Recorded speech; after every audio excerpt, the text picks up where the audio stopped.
really, my first trip was like a big eye opener, and went back for the second summer, and I was like, right, this is my path now.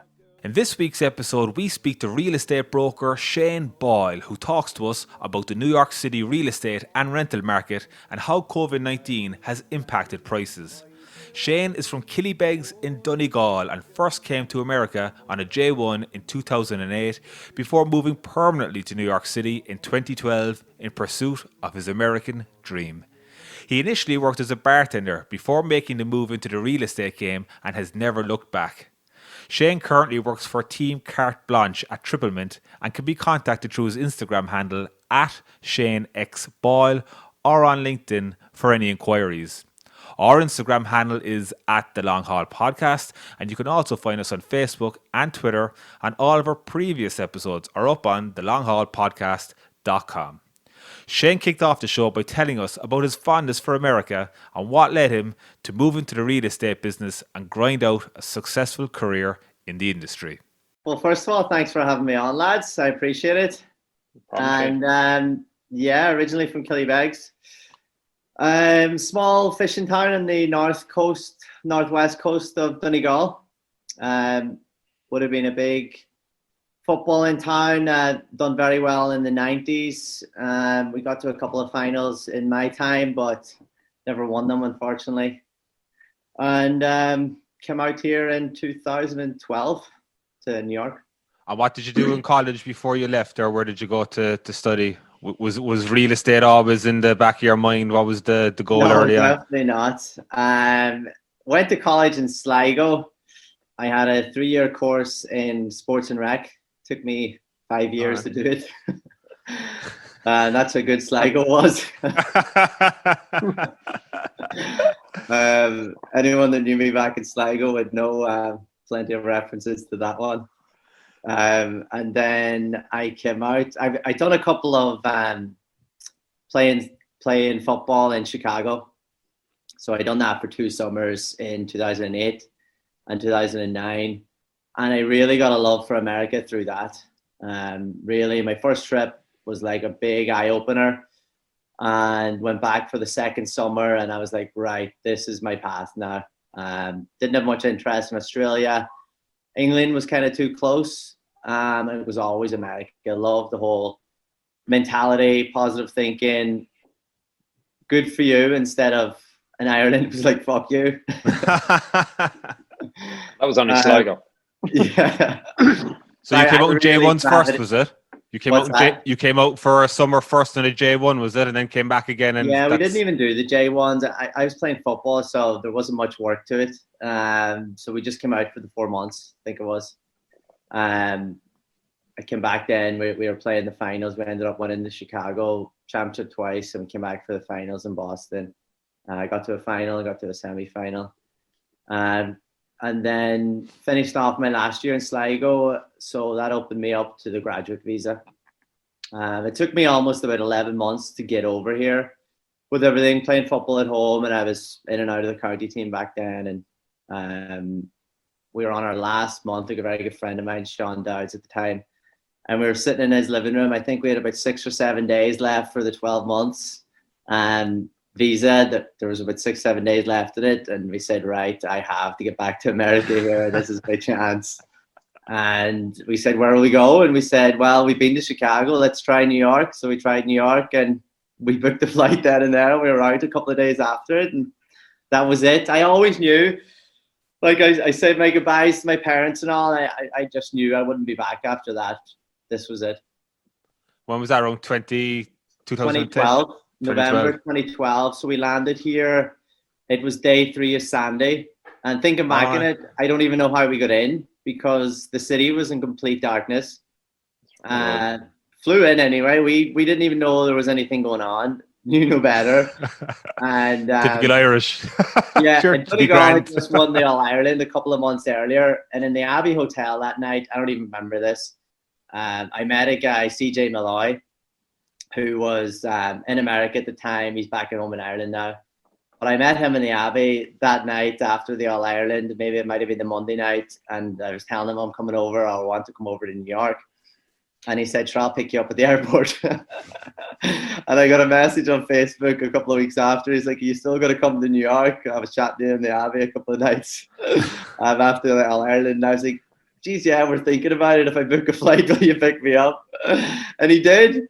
And he picked me up, picked myself and Sean up at the airport and dropped us off to we were staying in a hostel on 33rd and 3rd, right by the Joshua tree on the corner. Oh, yeah.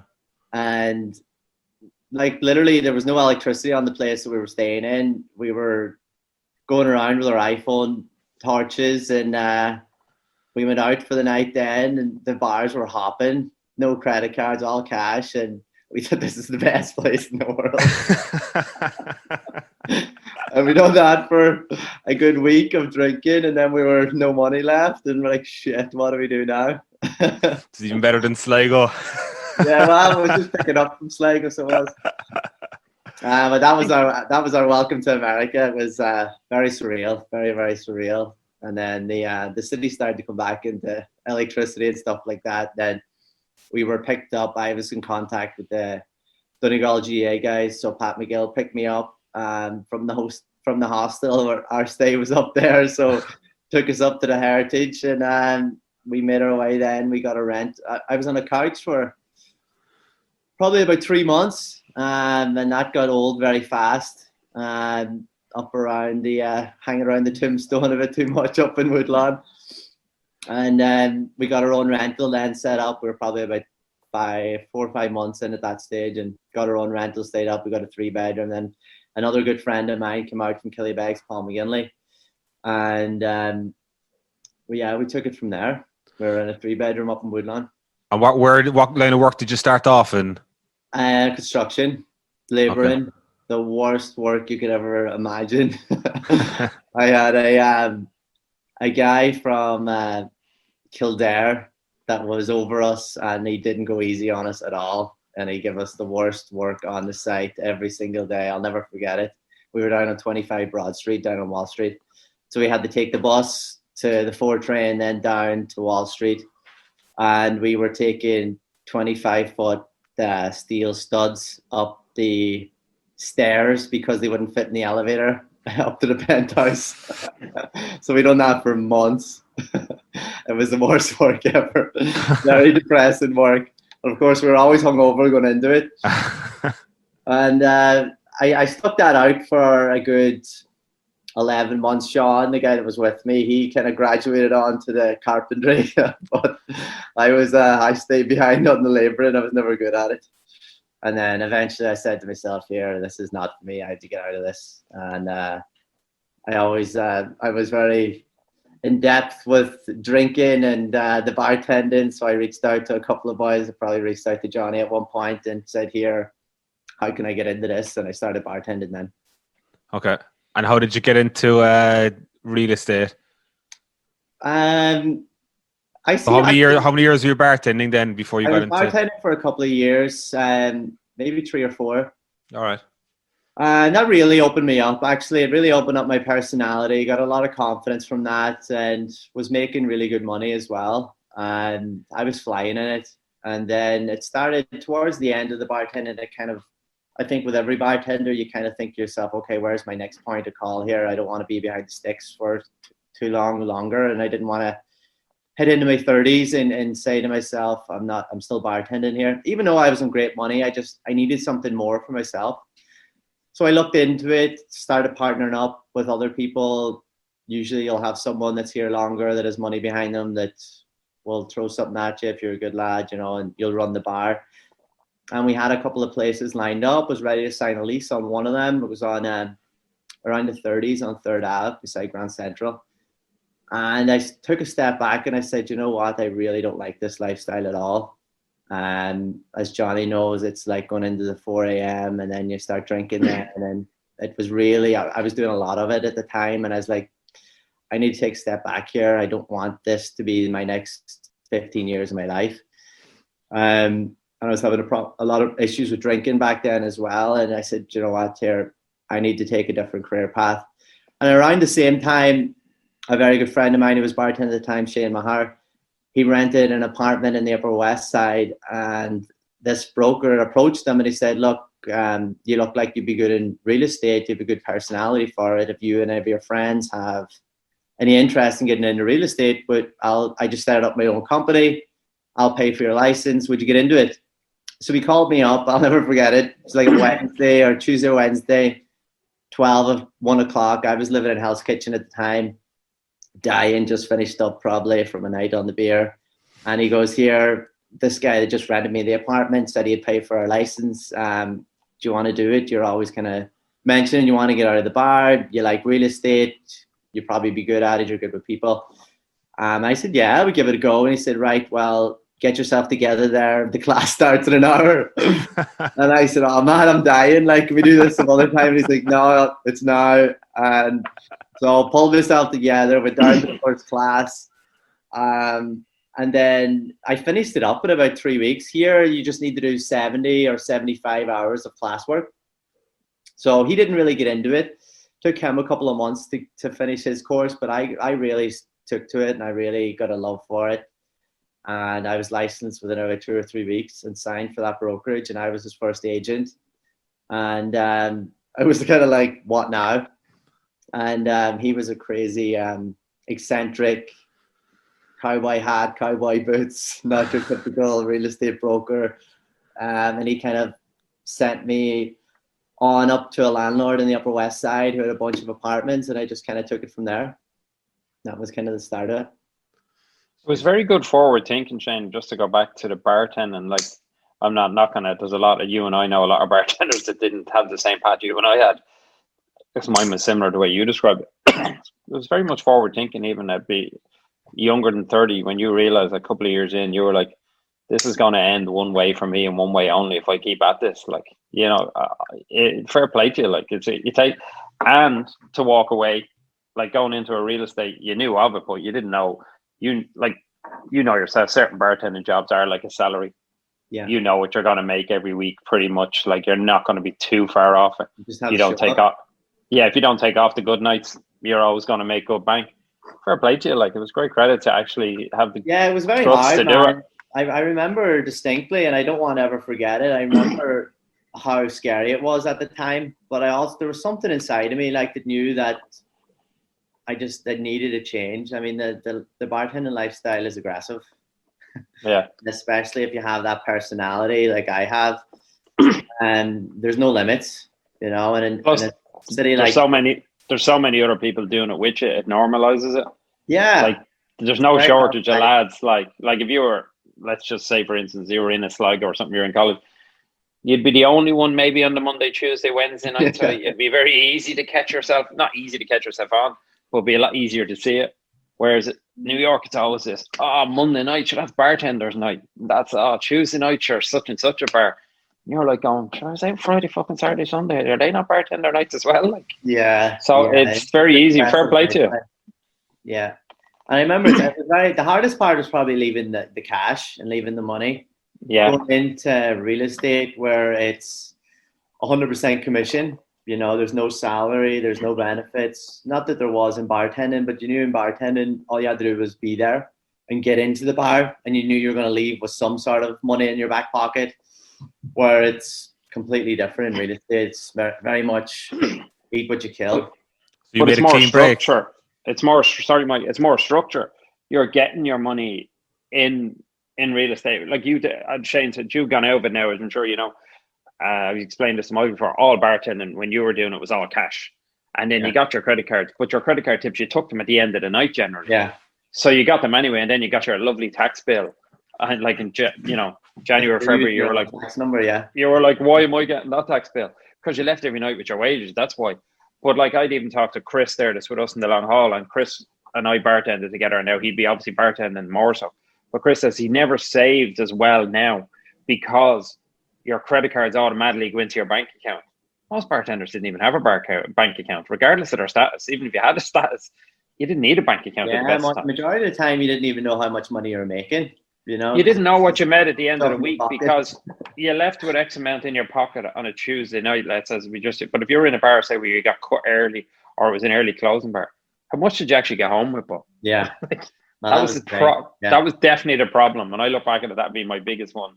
just too much cash sounds stupid, but it was just too loose.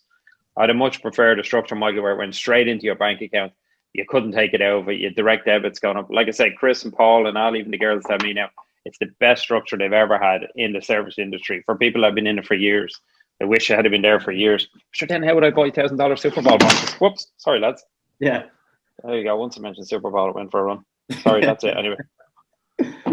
Did you make a clean break from the bartending social to get into real estate?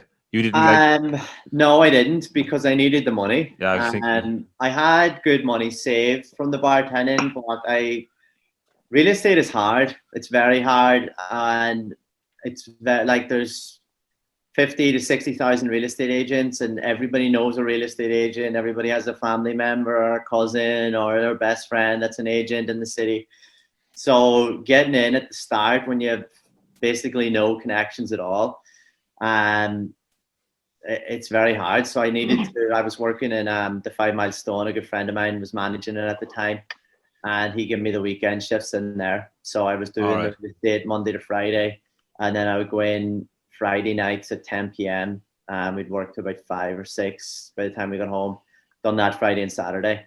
And I was very much it was hard then as well, because I was working all week, go in Friday night, and then I'd show apartments Saturday, go in Saturday night, and I'd show apartments Sunday. Sunday's the biggest day in real estate because everybody's off work, and that's when everybody wants to see apartments and when everybody has time. Yeah, so come Monday, I was wrecked. So you were flat out initially for the first couple of months? Yeah. Well, it took me about probably a year and a half of that, yeah. By the time I was able to sustain an income on real estate, it took me probably 6-7 months in real estate to get my first check. Whoa. Yeah. And if football is getting your first sale, I'm sure. Yeah. Well, it took even longer for the first sale. For the first sale? Oh, that was a rental. Okay. Yeah. Usually as a new agent, you start off in rentals. Lower barrier of entry. More than likely, your friends are all renters. I mean, it's hard to get into that sales bracket where your circle of people are able to put down hundreds of thousands of dollars, Okay. Different kettle of fish. And just go back to when you came out here. Did you you mentioned Pat McGill, did you play a bit of football here with Donegal club, and did they help you get along with your career, or how did that? Yeah, well, it was Donegal that got me set up with my accommodation when we first landed, and they got me set up with the construction company. I was with Titanium with Tony O'Donnell. They got me set up in that, and I played with them a couple of years. We won I think 2 championships with them out here, but they were great. I would have been lost without them. We ended up partner ways then towards the end of it, down probably personality clashes. But even still very good friends. It's just the GA. When I came out here first, it was where's the first GA club that I can join? It's just a great avenue for people. It's incredible. Yeah. It's incredible. It's even if you don't play football, I encourage any male or female to get into that community. They're very it's very rewarding, and they're very helping towards our own. Yeah, we that's what Manhattan Gales. Manhattan Gales is great for that, Michael, isn't it? When you look, I've met some of them people, never played football in their life, someone who never will, and especially female aspect. The amount of them involved in all that, I was blown away by that. I always assumed GAA was just lads into football, and then they get into it. But when I've seen a couple of them events, with the groups of them, and I met 2 or 3 people at them, and they didn't know anyone else, came to New York and got straight in with Manhattan Gales. That's massive. Yeah, it's great to see. For the most part, out here, it's not even about the football. For the most part, it's just about the community. Yeah. It's about the people inside that club. And every club's the same. They're all good people in there, and they're all willing to help, because I think for the most part of it, they can see if you're a new person coming out, they know what that feels like because they went through it themselves. And I'm the same. I'm here now 8 years, going on 9 years, and it's anybody that comes out new, it's oh, I remember them days, so I'll try to help them. And that's kind of what the community is out here in the GA. It's great. Yeah, the Manhattan Gales there last year, Johnny, they had 40 people on the squad. The girls team that won the county, and I think it was only 13 aside in the end last year, and there was 40 of them there, and I was at the final, and they were the girls on the bench. A lot of them it was their first time even playing ever. Yeah, I spoke to 1 or 2 of them, and they said they'd never played. They'd never played. Yeah. but it's a great network. We're not going to get onto it now, but as we've said on this many times on it, Michael, like New York, it's an extremely lonely city. Like, can you imagine arriving in, like obviously, you know, and lads generally, like, you know, will come in groups. The lads will come together and they kind of stick together till they fall out eventually or whatever. But it's huge. And I've seen that similar. I think it was over around there, Michael, for the semi-final or something. And I seen the amount of these girls showing up for Shannon Gale. I was like, you got 3 games today, girls, or something like that. Some of them said they'd never played before, but they were just absolutely buzzing at the idea. Something to do, 2 nights a week, go and train, and then the match. And so what if they don't do it? It's brilliant to see. Like, all them guys, the Irish Tinder. Yeah, all them guys, all them guys that I met, like them first couple of years with Donegal and up in Woodlawn. And I mean, they're still my closest friends today. Yeah. We had Neil O'Dowd on last week, and he said he came to Chicago in 1978, and the first thing he did was join a football club, and they got him set up initially. And look, the influence he's had on Irish America since. All right, let's get stuck into the real estate market, so Shane, and tell us what's going on now. And first of all, what kind of a state was the real estate market here, like in New York, pre-COVID? Like last March, was it plateauing from a general sense, or where was it, and what's happened since? There's so many different, it's very hard to paint the New York real estate market with one brush because it's so micro-focused into neighborhoods, and then it's micro-focused even into buildings and building type. For the most part here, you have condos and co-ops. So you have the condo market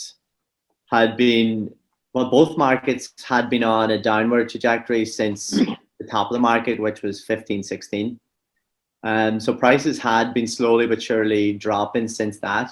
And it's interesting looking back at my career when I got into it in 2016. It was the top of the market, but I didn't know no better, and I wasn't in sales anyway. So I kind of got into sales the last 2.5 years where we've gone into a downward market, and I felt it personally because it's just deals are harder to come by, and it's been tougher. But yeah, then COVID hit, and it was like, whoa. And it's been a roller coaster of the last however long it's been, almost a year now. Yeah. Is it primarily residential you're involved in? Wouldn't be commercial, residential, is it? Primarily residential. Residential will be my bread and butter, yeah. And my love for real estate is probably in the commercial side, in the multifamily side, and in the buildings. But you kind of you stick to your own lane. I'm at a residential company and I'm in a residential team, so. And what areas do you cover? What's your beat? Is it Queens, you were saying, and a bit of the city, or? I'm mostly in the city. I'm mostly in the Upper East Side, Upper West. I'll do a little bit of Midtown. I mean, you're licensed for technically the whole of New York State, but it's hard to cover everywhere. So I'm mostly in the Upper East Side, Upper West, and then I have Sunnyside as well. I love Sunnyside in Queens. But 3 Irish young fellas come up to you now next week, and they're living in Woodlawn or Story or something like that, and they're like, Shane, we want to move to the West Village. Are they getting value now if they want to go live in the West Village or whatever, Lower East Side now? And what kind of offers are they getting? Like, you hear all this, first 3 months free, first 4 months free, and all this. Yeah, I mean, the rental market is insane. The rental market is just incredible. If you're ever looking to get into a nice rental right now, now is the time, and now has been the time. The inventory levels are through the roof. We had meetings the last couple of weeks, and I have a meeting this week with one of the biggest landlords in the city, that we're pitching to take over their portfolio. And I mean, they have 180 to 190 vacancies right now, where usually they're down on 20 or 30 at any given time, and they're doing 2 months for free, paying the broker fee. But kind of the rental market had been kind of going towards that way as well, where broker fees were coming out of it in terms of the tenants were paying broker fees, where now it's shifted to, it's kind of unheard of, where it's all on the landlord, which nearly every place in the States, it was always on the landlord, but because there was so much demand in New York for renters and for rentals, then it was usually the commission was paid by the tenant coming in. But for the 3 Irish lads, to answer your question, as long as they have paperwork sorted, and they have, because it's very hard for the most part, in New York, you need your social security number, you need your credit status up above the 700 and above, and you need your tax returns and your pay stubs to get into a rental. But that's likely to stay like that for a while as regards the value for them, isn't it? Like Vincent met a couple of young fellas. Vincent and Kev have the lads across from Haswell's there, and he said met these two young fellas a couple of months ago, and like they're in a doorman building on what's across from the lads, the 8th Avenue they're on. Yeah. I think they're paying like less than 2,000. Yeah. And they're told it's 12 months, but like even the broker had said to them, and I've spoken to a few and said, in 12 months' time, that landlord that same value will still be there. Because some of the landlords, I think, are only offering like are they only offering a 12-month lease with this 2 months free or stuff like that? And then people are concerned they want longer, but the brokers have told them, and I'm not sure they're not bullshitting them. They're basically saying, don't worry, in 12 months' time, he'll be begging you to stay there. So I wouldn't worry about it. Saying that to every landlord that we represent, they're asking for advice. What should we do with these prices? We have tenants coming up. Should we hold on to them? Should we try to get somebody else in here? And my advice is like, and this isn't within my best interest because I make money on the transaction and renting. Keep what you have. But I'm just like, look, just keep the tenant. You know, that's your main priority for the next at least 12 months, 18 months is keep the tenant, because if you don't, it's very hard today to get these apartments filled because the demand's just not there. You know. So Shane, in like over the summer, I heard that a lot of people who like own buildings in Manhattan, the rich people from of the city, moved to the Hamptons or whatever, and they kind of stayed there. They went up to Connecticut, but there was a lot of renters then who would have been living and working in the city, that they moved out to the likes of Astoria, Long Island City, which in case people don't know, it's to the west of the island of Manhattan, Queens out there. Because you're getting better amenities, you're getting probably a bigger apartment. Would it be fair to say that? Maybe more space, more value for your money, and that the city's become that more vacancies then in the city? It's funny, that is true. And there has been, I guess the key word is max exodus. And the city was quiet for a while. And it still is. Around Midtown is still pretty much dead because there's no offices open or there's no corporate people around. But at the same time, I would say on that point, probably 80%, 85% of my business now is first-time home buyers. And a lot of times it is people that have been renting in the city. And now they're looking at, well, because interest rates are so low and money is so cheap, why would we pay $4,000 on our rent when we can cover that on a mortgage? And we have the down payment now. You know, we've been working from home. We haven't had much expenditure for the last 12 months. So we have our down payment in place. We're going to get qualified. So yes, a lot of people has left to kind of get bigger places, but we've been really, really active and busy with people on the other end where they're saying, you know what, I'm going to be in New York for the long term. I'm going to be here for the next 5-6 years. And now's my chance to own a piece of the rock, you know, and now's my chance to get in where I couldn't afford something like this 2 years ago. Yeah. Well, I just to correct myself there, Queens is to the east of Manhattan. Early morning podcast there. I wasn't going to call it out. I can see Shane. I can see Shane's face when you said it. He's like, it's 8:13. It's 8:13 a.m. here for people who are listening back. We have to get up very early. We have to get up very early to accommodate Shane this morning. Some not as early as others. We'll let that slide. Go on. I got to shift the blame somehow. But is it hard for people then to get? Are the banks giving out mortgages, Shane? What's the situation? Yeah, it's definitely got stricter. The more traditional lenders like Bank of America, Chase, Wells Fargo, it's definitely got harder on the requirements. But as long as your DTI, your debt to income ratio, is below the 30%, so that's they're going to calculate that on your common charges and taxes plus your mortgage payment, whatever that equates to, divided by your income. As long as that's under your 30%, then you're usually good in getting qualified. And if you have the down payment, there's a little bit more that comes into the transaction as well. Most co-ops here in the city will require 12-month post-liquid assets. So after your down payment, you need 12 months of liquidity for your mortgage payments and your common charges and taxes as well. But What are people generally looking to buy? Are they looking to buy like a 1-bed, 2-bed condo? What is it, and what's the kind of general asking price for it now? Yeah. Well, for me, I'm mostly in the Upper East Side, Upper West Side, and to be honest, Upper East Side's for sale right now. The deals that people are getting, I'm quite envious of. People are getting usually what people are looking for. Usually, there's a lot of couples. They're probably looking to start a family or maybe have a kid, or they're looking for that second bedroom for a home office because everybody's working from home now. And you'll have a lot of up here on the housing stock up here. You'll have a lot where you'll have the dining alcove. So they'll convert that alcove into the office space or a nursery or second bedroom. And usually the price points around that. You can get a co-op for 700,000 to 800,000. What was that 12 months ago? They were touching, well, not 12 months ago, 2 years ago. I mean, they've been coming down probably since around 950, 900. And now you can pick something up for 700, maybe even lower.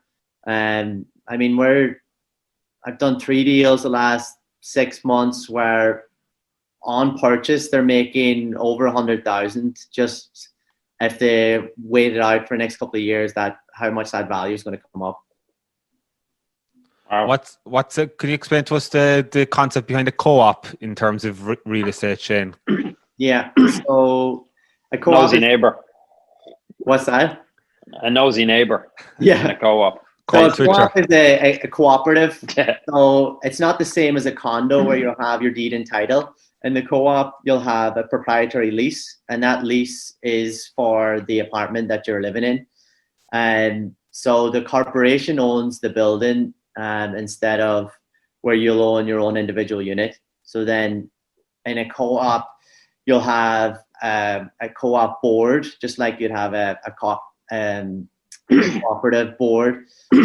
You'll go and you'll do the interview to the board to get into the building. And probably about 70% of Manhattan housing stock is cooperative, and it's usually about 20 to 15% less expensive than condos. So that's what makes them very attractive. But they have a lot more rules in the co-op, and the subletting policy is a lot tighter. Usually you can only sublet after about 2 years, maybe not at all. Where a condo, you can sublet from day one. So it's not as investor friendly. If you're looking for an investment property, you're going down the condo route. So co-ops are usually primary residence, but you're leasing the apartment from the cooperative that owns the building. So if you're on the east side, the Upper East Side, Shane, they're generally speaking, they're like older properties, aren't they? Because like we moved last August. We were out in Sunnyside and we moved to Long Island City, and it was kind of an industrial pit really for years. And now it's all high rise, new apartments, great amenities. We wanted to move into the city, but my wife Laura, she works in the fitness industry, and there's a brilliant gym downstairs. I'd love to move into the city, but they're kind of older, smaller buildings in a general sense, even though you are close to Central Park and all that. So is it generally older buildings that you deal with there? No, not necessarily. No, you just need a good broker, Michael. That's the problem. I should have met you earlier. He said smaller, and he's sitting in his toilet doing this podcast. Look at Wow. No, not really. I mean, I'm in a co-op right now. I live in a co-op, and it's not old by any means. I mean, most of the housing stock in Manhattan are in anywhere from 1920 to 1950, probably, built. Obviously, the new high-rises are all condos, and they're new development. They were started in the late 90s. But I mean, you can get into a co-op that's been really nicely renovated and has all the amenities, and it is updated. But then you're probably going to pay for that as well. It all kind of depends on where your budget is taking you, and your budget probably reflects most. So it's the biggest deciding factor of where you're going to live. Okay. But I know it's not your field, Shane, as such, but in the commercial end, I'm sure you have lads ringing you there now. I do get lads there. You have the younger bartender lads now that were like you back in the day. They're looking for the value, and you have the bar owner. Do you see much value in them as well, or I'm sure you can throw your eye on it because of the lads? No, I get them phone calls as well. I like to kind of be in touch with everything that's going on, even though I'm not transacting it as much in that. I just like to know it for myself for conversational pieces more than anything. But so I'm usually well educated in that as well. Yeah, that the commercial leasing and the restaurant leasing space is, I mean, there's some crazy deals going on right now for sure. You could get up to a year's free rent, just signing on. And landlords need it, because if you have a vacant building there and your tax season is coming up, just passed or just coming up now, like where's this money coming from? It's the city isn't helping you, and the political scene isn't doing anything for you here. So there's loads of deals. I mean, there's vacancies everywhere. And so what are for residential, what are landlords offering now? Are they coming down with the 2 months rent free on top of your 12 months? So even I'm meeting with a landlord this week, and what we're telling them, I've done all my research at the weekend on their competitors, and a standard what everybody is expecting now is for the landlord to pay the broker fee and to get at least 1 month's free. Okay. And out in Long Island City, where you are, Michael, I mean, there's some of the buildings there. I've seen up to 8 months for free on 8 months. 8 months for free on a 3-year deal. Wow. I've seen 4 months. It's all over the board. It depends really on how aggressive that landlord is and how much under pressure they are and how much vacancies they are. And if they have a lot of debt on the building, they need income for this building to pay off their debt. Some landlords are in good position, even though they have high vacancies, they're okay. And maybe they have other assets that are able to float that building. So they're not giving away that much incentives or that much 3 months or whatever it is. But it's all across the board. It depends on the neighborhood, and then it depends on the individual landlord. Yeah, there's a couple of high rises here, and I was just reading last week for my own work that they were at 90% capacity, and they're down to 50% capacity now. But the actual developer is saddled with debt, so they took out massive bank loans to build the property, and now people are leaving, so they're under pressure to just get people in there. Yeah, well, the demographic for a lot of these high rises as well, especially out in Long Island City or in any of the fully amenitized buildings, even in Manhattan, would have been the mid 20-year-old that was just out of college, or maybe they were going to college in the city, and they wanted all the bells and whistles for these apartments. They're not necessarily in New York today because they don't need to be, because their college can take them. You can do it remote, or their job can be remote. So that's why they're seeing all these big vacancies, and they're not cheap apartments either by any means. So you're seeing, I mean, I'm a good friend of mine, Luke Joyce, who's at another firm, Real New York, and has a couple of nice buildings in Astoria and in Long Island City, and they're doing some great deals, Okay. And so is there a kind of a push from the city? People are just going out to the likes of Queens, Astoria, moving out from the city. How's it? There was during the kind of lockdown and during probably mid 2020, but now, deals are so good in Manhattan. Yeah.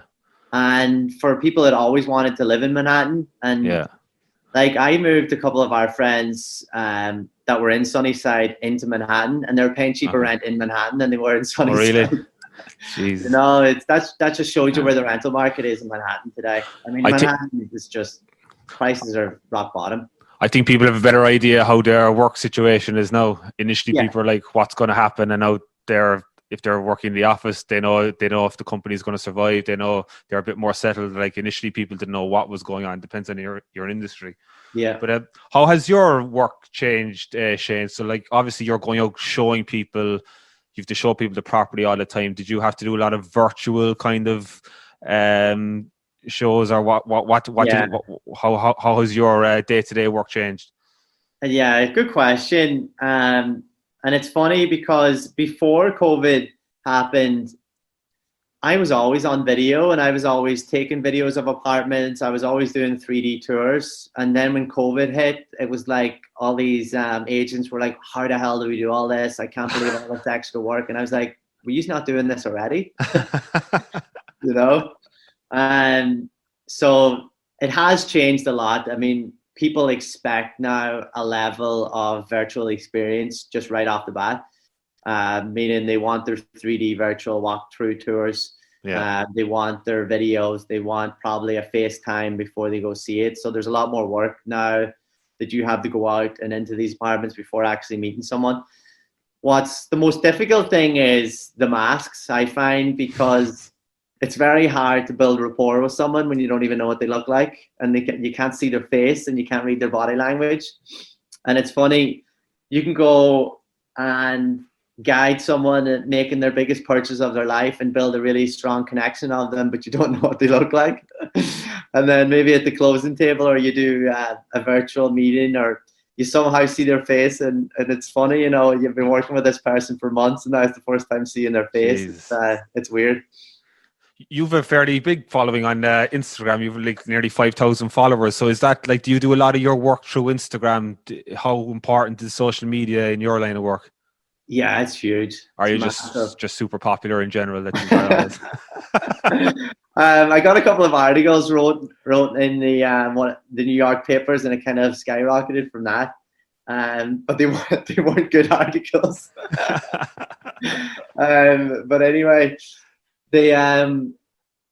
social media is massive, and especially in today's world, because you're not going to networking events, you're not going to bars, you're not going to restaurants to meet people. How else can you be seen today? You have me on social and Instagram, and I love LinkedIn as well. They've been massive for just networking with people, and it's so easy today. People can just drop you a DM out of nothing, and people kind of feel like they know you already without ever meeting you. Yeah. So it's a lot softer. I love Instagram and LinkedIn as well. Actually, it's funny. I always get stick every time I go home about my Instagram. All the boys on my videos. What did they be saying about the typical Irish slagging? They'll never pat you on the back.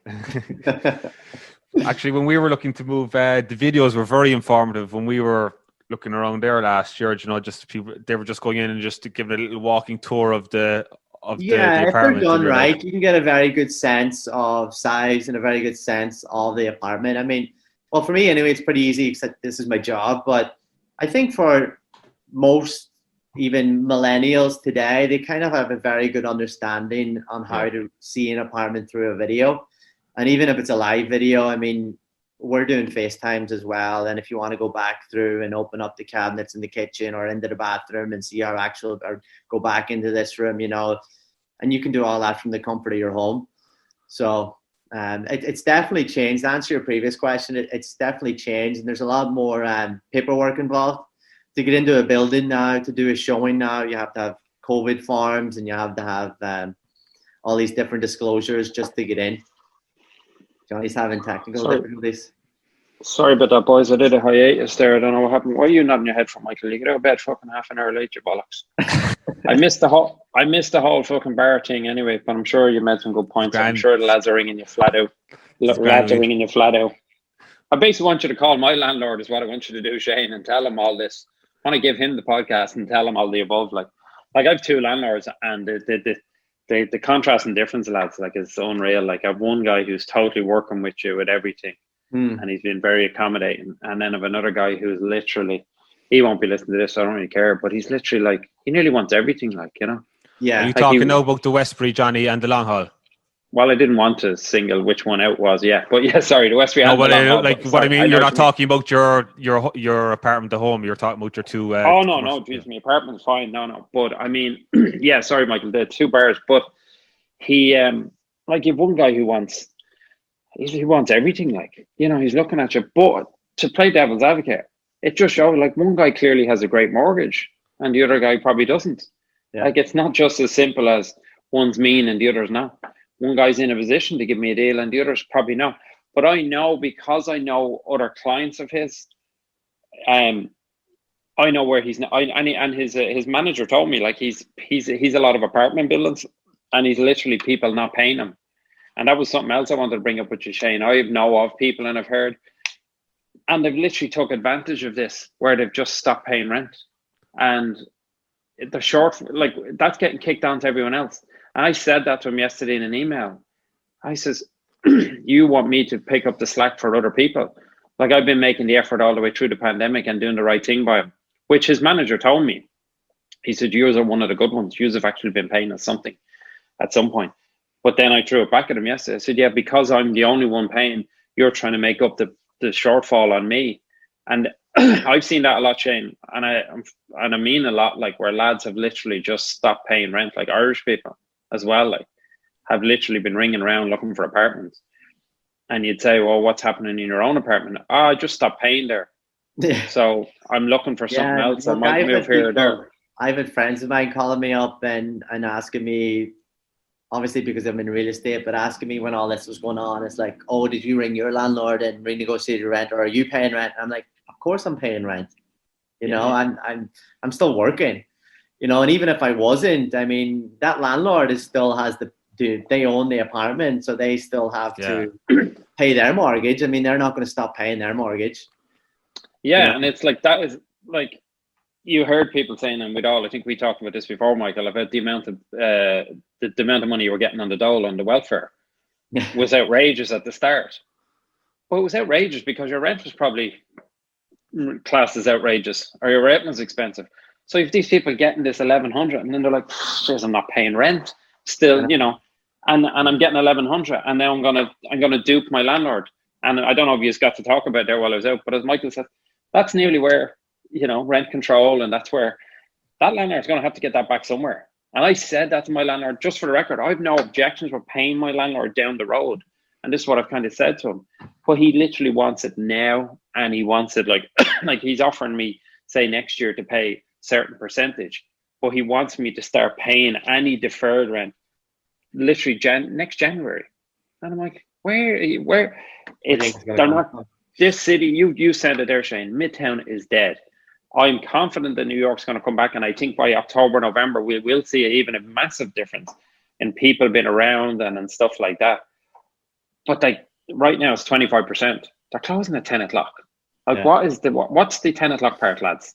Somebody explain to me what is the 10 o'clock part. Like, if you're open at 25% and it's 4 a.m. licenses, give us midnight. Give them 1 in. Like, I don't get it's New York. The New York mentality is have your dinner at 8 or 9 o'clock, and I might go out later on. Like now, like it's 10 o'clock. It's like the 80s in Ireland on a Sunday or something. Next thing you'll be closing for the movies or something. It makes no sense, Michael. It's absolute, and it's killing bars. I'm sure you've seen it at times. You're in a place and you're getting going. The lads in Hadswells at times there in the previous, before when there was a percentage allowed in time, I've had friends that were in there and they're saying, you're just getting going. And next thing the lads are like, you know, got to wrap it up 10 o'clock at night. What difference? Does the pandemic only come out at 10:30? Does the COVID only come out at 10:30 at night? Yeah, I know people don't want to be listening to this. We can cut this out, but like that's how you cause the house parties, lads. Sure, it's 10 o'clock. It's like, come on, we're only going. I think we spoke about it, Johnny. We were in Haswells before in December, and it was 9:30. They had to stop music 9:15, last call 9:30, and you to be gone at 10 o'clock. It was crazy. But even I did a story last week about the reopening here, and Robert Holden, you might know, he's a council member here in Queens. If you go to Long Island, right next door to Queens, it's at 50% capacity for indoor dining, and they have a higher infection rate than the city average. Yet indoor dining was banned here. I don't get us started on Como. But like Vincent had people in the other day, and they said to him like, we're over from Hoboken, like, and they're in, and they're like, they're looking and going, oh, you're still doing that here? You're still doing the like, no sitting at bars. You're not like there was a report on the news the other night, and they showing people sitting at bars and everything. But for Michael, the closer one, obviously, we talked about before, like Katona Avenue and McLean Avenue. That's hilarious. Like, that's just hilarious, is the word. Like, if it's two different rules. But I guess there's a border everywhere. But good luck to any bars that are able to do anything anyway. And I'm happy for any bar that is able. And nobody's begrudging the bar in Hoboken or the one in Long Island or even McLean. But it's like, New York is so intense. Like, we're literally 30 minutes from it, and you're not allowed to have anybody. But like I said before, I just don't get when he does open and he's at 25%, it's like he's ignoring them places we just mentioned. Instead of looking at them and go, you know what, the 50% is working there. Shane, you said it there, like Midtown being dead. You could make the bars 100% capacity right now, and it wouldn't make any difference. If anything, it'd be better because there'd be more bars and people would be spread out around. So, but like, lads, he could have done that all summer as well, and it wouldn't have made any difference either. Like, you know. What's that doing to the commercial property scene, Shane? The indoor dining, the bars in particular. What's it doing to the prices here? Are landlords just selling up, or are they going bust, or what's? Well, I mean, your advice as a broker today is to not sell because your evaluation on your property is decimated. Because how do you value a building? You usually valued it on income.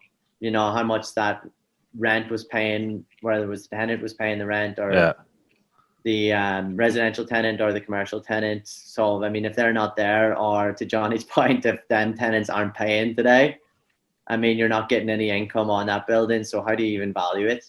I mean, we're selling a building on 52nd Street that at one point maybe 3 or 4 years ago had an offer of 7.2 million. Now it's in at maybe 3.5, 4.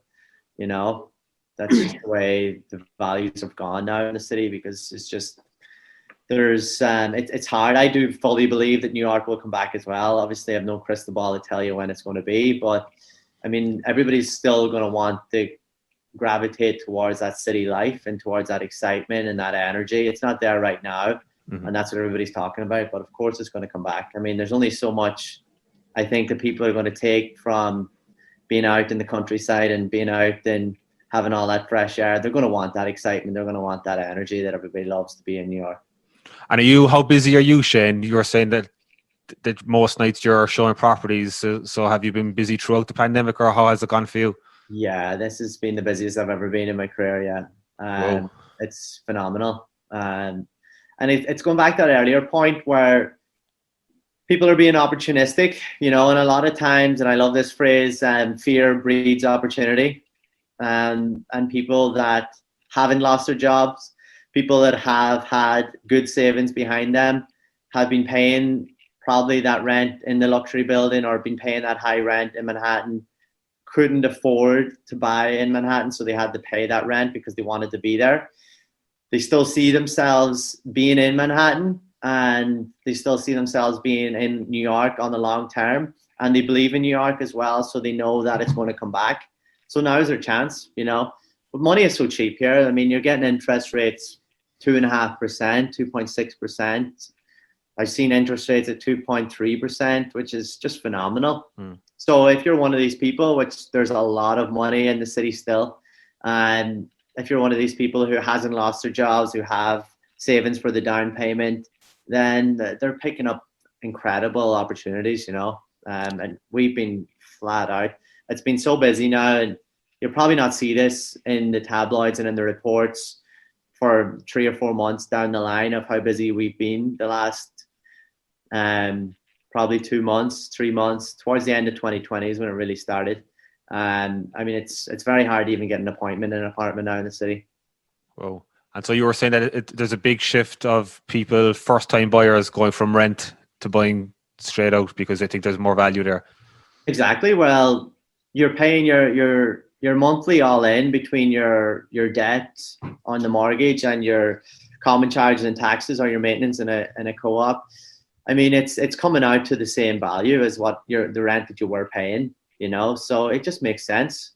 Or you could chase, if you want to stay in the renter market, then you just jump apartment, as you say, if you want. But you'll see it going a lot younger, I'd say, Shane, will you, the city? Like, you know, I mean, we've spoke about that before, like anyone in their mid-30s now or something like that. And then I've friends of mine now, their kids, like living up in the likes of Eastchester, Westchester, and their kids are just out of college, and now they're buzzing to get in and get value in the city. Yeah. So you're going to get a lot of them coming in as renters then as well. So it'll go very young, I would say, right? I mean, you can pick up a studio in the city now for, in some parts, 1,500. You know, I've seen it. And I was just when you were offline there, Johnny, I was just saying to Michael, I mean, I'd moved friends of mine from Sunnyside into the city because they're paying less rent. Well, believe it. It's 1,500. You know? Geez, I'd nearly get one in there and keep this one here. You know what I mean? Just to save me on Uber. They're out there, and there's plenty of them now. They're not going to be fully amenitized buildings, and they're not going to be brand new builds, but they're there. Yeah, I know. I've seen some of them around Murray Hill and stuff like that and stuff. But I've even seen one in new buildings. I think it was Luke Yokus had sent me some there, and they're like, you know, new buildings similar to what Michael's in, gyms and everything. They're still in around like less than 2,000. Like. Yeah, less than 2,000 for sure. That's mad, isn't it? Like, but hey, listen, it's good because they'll all buzz. It'll all be back in. to be hanging upside down in the mean fiddler, like, you know, and they'd be like, yo, and I'm in the West Village for 1800. Wait, you know. Yeah, it's great, you know. We're okay as real estate brokers, because the way I always look at it is, no matter if it's a down market or an up market, you're usually always leveling out at the same amount of transactions. There's always transactions happening. Depending on the price point, it doesn't really affect us too much. Yeah, we're on commission off that number, but when you do the numbers out, it doesn't really fluctuate, you know. We're always making transactions, and there's always transactions happening, not really depending on if it's a down market or an up market. There's a lot happening around here now, Shane, isn't there? Like in Sunnyside, I see like the new buildings going down here in 39th or something, stuff like that. They're coming all the way up along the... Sunnyside's on fire. Yeah, like I love Sunnyside. The trains coming in. Now, is this LA, like this LIE train, is that going to be a stop there that you know of right there on 39th Street? There's nothing that's confirmed, but there's been a lot of chatter around it. Like that's going into Grand Central, isn't it? Like I remember, lads, that's been going on for... Exactly. I was working on Any Moors, the Sandhog lads were in there, and they had been working on the Sunnyside part, and like that's even massive for the city. Now, rather than going all the way to Penn Station, you're going to have a Long Island Railway train going straight into Grand Central. Like it's huge for that area, even, you know. Grand Central area is going to be really hopping. Like with one Vanderbilt and that coming in there, it's massive. What's really interesting about Sunnyside is where you have these developers that are buying up these derelict or warehouses or tire factories that are probably closer towards the Long Island City side, towards 37, 38, 39th Street. And they're buying them for crazy numbers. And you try to think to yourself, well, what are they seeing? And I know this has been going on for centuries or decades as well, is the Sunnyside Yards project and building over the Sunnyside Yards. In my mind, anyway, that will happen. I don't know at what point, but it will happen. And that will just really put Sunnyside on the mark. I feel a lot of times Sunnyside gets overlooked. And if you're thinking Queens, usually it's Long Island City or Astoria. And no one even knows, especially if you're talking to people that are in Brooklyn or people that are in the city. They don't even know where Sunnyside is. They just think it's Queens and it's very far away. But in reality, it's 10, 15 minutes on the subway to Grand Central, you know, and it's a great neighborhood. That Sunnyside Yards would be something amazing. I've covered it here with the paper, obviously, but so like we have a lot of people listening in Ireland and the US here. So just Sunnyside Yards, it's a big Long Island Railroad area where the trains pull in, the trains get serviced. I think there's like 30 lines there, and it's right wedged there between. It's just in between like Queens and the city. And what the city want to do is they want to basically build a kind of a town or a city on top of the rail line, which would be absolutely phenomenal. It's kind of like what they have in Hudson Yards. They built on top of the rail line there. Yeah, 8 times the size of Hudson Yards. Huh? Except 8 times the size. Yeah, it would be absolutely huge. But I would imagine you're talking 40, 50. It might take 40 years, or it could take a couple of decades before it's off the ground. And there's a lot of pushback here from anti-developers and people like that here, that they don't want to see any kind of development going on here. But that would be something really exciting. Yeah, we're just starting to see a lot of it creep into Sunnyside now, where even up in Barnett Avenue, they've approved a big 180 unit affordable housing and quote unquote affordable housing going in. And Michael, I know you've done a piece on the affordable housing recently. I mean, that's the biggest joke of them all, really, to call it affordable. To give people a little insight, they're building a new 143 unit building in Astoria, and 43 of the units are affordable housing. And to qualify, you have to qualify for affordable housing, you have to earn at least $70,000 a year, between 70 and 100,000. And the going price for a one bed in this new affordable housing unit will be $2,400 a month. So it's kind of how does that affect everything, Shane? We wanted to get into, before we finish up, rent control and affordable housing. My own view is, from looking at rent control, I'm fascinated by it in the big cities, that, you know, government policy is to keep rent at a certain amount for people to make it more affordable.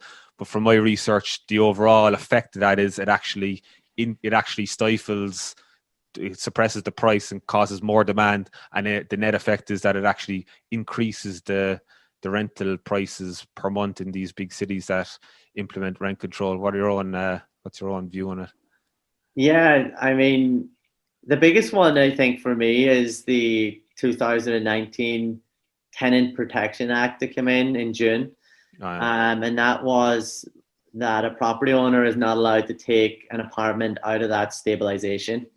Whereas before, you would have a lot of investors go in there, they would buy a building, just say it's a 10-unit building, and 4 of the apartments would be stabilized. So the median or the average rent in that area, say it was $3,000, but you have 4 of these apartments are taking in $2,000 each. So if you had that stabilized tenant leave, then if you spent money to bring that apartment up to a standard, then you could take that apartment out of stabilization and destabilize the apartment, and then you're able to collect the market rate of $3,000. So then obviously you're bringing in more income to the building. Your building is now valued a lot more, and then you can refinance and take your money out, or you can sell and make a lot of money at it. Today, since that came in 2019, you can't take an apartment out of stabilization now or out of rent control. So you're stuck on that $1,100 rent on that stabilized apartment, where the market rent of that is probably $3,000. So what happens there, just say for instance, I'm a landlord, I own the building, and Johnny's there in my stabilized apartment and he's paying me $1,000. I know if I get Johnny out, or if Johnny leaves, if I renovate that, I can collect $3,000 for that apartment. That's $2,000 extra each month that I can collect. Now, with these new stabilization laws, even if Johnny leaves, and Johnny's been there for 30 years, so his apartment hasn't had new appliances, it might not have been painted, the floors probably haven't been touched. So this apartment needs capital improvements, and it needs to be brought up to today's standard. Johnny leaves, or Johnny passes away, I'm not going to touch that apartment. Why would I spend $100,000 on renovating that apartment when I can still only collect $1,000 for it? You know? So you have Johnny leaves, rent it out, Michael takes it over, he's delighted, he got $1,000 apartment in a $3,000 area, but the apartments run to the ground. Now you have 10 of these units in the entire building, they're all the same and they're all being run to the ground. The building's going to be deteriorating, and you're not going to clean up the hallways, you're not going to replace the doors, the lighting. So now these buildings eventually are starting to crumble, you know, and who are you protecting then? Yeah. You know, that's my biggest thing, is like, you're not really thinking on it on a micro or macro area, thinking on it. You're thinking you're saving yourself, you're trying to prevent the homelessness situation, which is real, and which, of course, you don't want people on the street, but this is not the way to do it. Yeah, it sounds good in theory that, you know, and it does benefit some people. Like, for example, if Johnny was in that apartment, he's only spending that amount every month. It's great. But as you said, that there's an effect then that the landlord isn't going to look after it. And the landlord, generally, if he or she was making more money, he'd probably invest in buying new apartments and then increasing the supply, which would actually bring down the prices. Expense is going up every year. I mean, his water bills and his garbage bills, and his big one is his taxes is going up every year. Like the real estate taxes in the city or even outside in the boroughs are phenomenal. You know, and for the most part, I think everybody paints a picture of a property owner in New York as this big multi-million-dollar owner, which isn't true. Yeah. And especially the guys that I'm in contact with, they're usually just small mom and pop owners, you know, and they're regular people. Yeah, they're sitting on a lot of money of how much these buildings are actually worth, but they're usually cash poor, you know, and they're only doing enough to make it to go by, you know, and they're relying on this rental income to keep them afloat and to feed their own families, but they're not being able to do that, and their expenses are going up every year, which is, it doesn't help anyone. But we had in our last place, it was only like 6 apartments in the block, and it was just a woman there, a couple, an elderly couple, they owned it and ran it. And when we were talking about people not paying the rent there earlier, she said that there was an apartment upstairs. They were all working, but because the moratorium came in for that you can't get kicked out, they just stopped paying their rent. And she was distraught. She didn't know how she had obviously had a mortgage on the building, and she was just a regular, simple landlord, had a couple of tenants, and then the tenants were like, sure, we'll get away with this. There'll probably be some sort of bailout. So she was losing her income. Like, I just felt so sorry for her at the time. I don't know how it panned out. Like, but as you say, like, a lot of people they're not these big, huge landlords. A lot of them are mom and pop landlords. The biggest problem with that moratorium was, Michael, as well, that there was a lot of people that were in buildings and they were already acting up. And then they also took advantage of that. Yeah. Like, it should have been cut off if it started a pandemic. Now, in your case there, and that was, let's be honest about it, not everybody's a bartender or a waitress. They're the ones that are mostly, I'm probably off on this, but majority of people that are not in some sort of service industry are still working. So they were still getting something. Go to your landlord and look for something and they'll help you. But they were taking advantage of the moratorium. But there was people there was people downstairs from here, and the landlord had literally just got them out into January. They hadn't paid in nearly a year anyway, previous to that. If they had been still in, and he'd court cases pending with them and everything, but if they'd have been still in when the pandemic hit, they would have come under that umbrella as well. And that was the biggest crime of the whole lot. But like I say, people getting 1,100 on the door and not paying their rent, or other people working. I don't think there was a landlord out there in general that wouldn't have worked with you in some shape or form. Because as Shane said, and it's no different in the bars, the landlords have been told, don't put the bar owner out. You're crazy to put them out on the street. And it's the same with the tenants and stuff like that. So that's what I'm hoping anyway, lads, that I won't be put out on the street. So Shane, what's your advice for people? Get in contact with you there on your Instagram. What are your social channels? I'll post it in the intro anyway. So what's the advice? Just contact you for a deal. Real deal, Shane. I had a couple of different handles, but I went back to just keep it short and sweet. It's Shane X Boyle. It's my first X and then my last name, Shane X. Cool. Instagram's probably the best way to get me. But yeah, I mean, New York. I mean, if you're opportunistic and you have been doing well, New York is there's a lot of opportunities out there. It's very exciting. You're confident there's a bit of value there at the moment and a bit of opportunity, and you think the city will bounce back. Yeah, if you can understand the word value, yeah, in terms of what it used to be. People from Ireland might think it's crazy, but here, if you believe in it, then you're going to be here for a long term, and if you have a very good financial standing, then now's the time for sure. Johnny, anything else? Boys. No, not much. I gotta go to work. I gotta go to work there. So that's all I heard. Flushing. Thanks, Thanks a million, Shane. Appreciate it. Thanks for that. That was brilliant. Yeah, lads, a lot of people will be interested in that now. That was excellent. Jeez, we'll be all hitting you up. And that's all for this week. Let us know what you think by leaving us a comment on Facebook, Instagram and Twitter at The Long Haul Podcast. Shane can be contacted through his Instagram handle at ShaneXBoyle or on LinkedIn for any inquiries. Shane was in fact our second guest from Killybegs on the show, following on from our interview with former Donegal New York manager Donald Gallagher. That podcast and all the rest of our podcasts are up on thelonghaulpodcast.com, as well as our YouTube channel and on all major streaming platforms. Please give the show a rating and subscribe. This will ensure that we can get more podcasts to you more often. My dear Annie, oh, you New York girls, can you dance the polka? And when we got inside the house, the drinks were passed around. The liquor was so awful strong, my head went round.